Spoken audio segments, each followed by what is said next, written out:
नमस्कार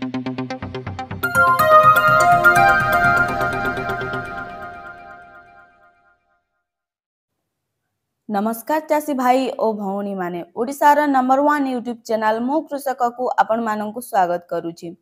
चाषी भाई माने आपण माने जदि कुकुड़ा बतक छेली गुंडुरी पालन करछंती ताहले निहाती जानिबा दरकार वैक्सीनेशन उपरे।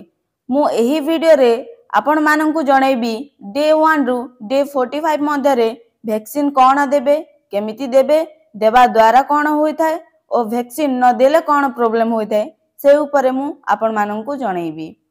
तो आसंतु प्रथमे जानिबा डे 1 वैक्सीन उपरे। जदि आपण डे 1 वैक्सीन न देबे ताहले मेरेक्स रोग होइथाय। मुख्यतः डे 1 वैक्सीन हेचेरी रे दिया जाइथाय।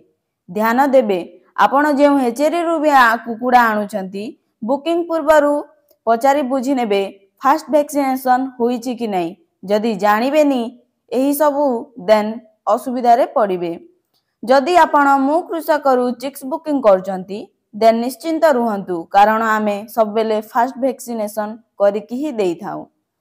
तो वर्तमान जानिबा मेरेक्स रोग वैक्सीन और रोग विषय रे। आपण जदि वैक्सीनेशन करिबेनी देन चिक्स र मृत्यु हार बढ़िबो प्राय 60% रु 100% मृत्यु घटी पारे।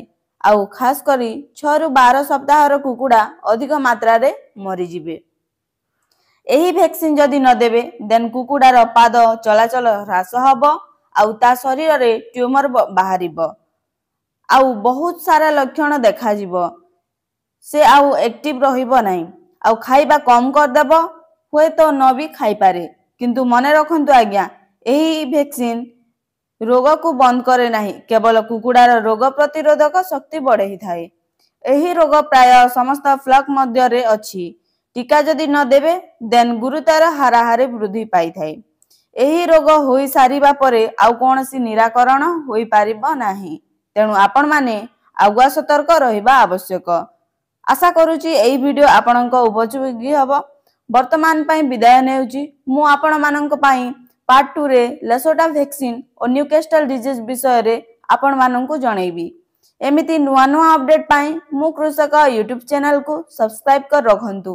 आउ जदि किछि प्रॉब्लम अछि देन स्क्रीन रे दिया जाइथिबा नंबर रे जोगाजोग करंतु नहेले कमेंट बॉक्स सब बेले आपणक पई खोला अछि कमेंट करंतु। धन्यवाद।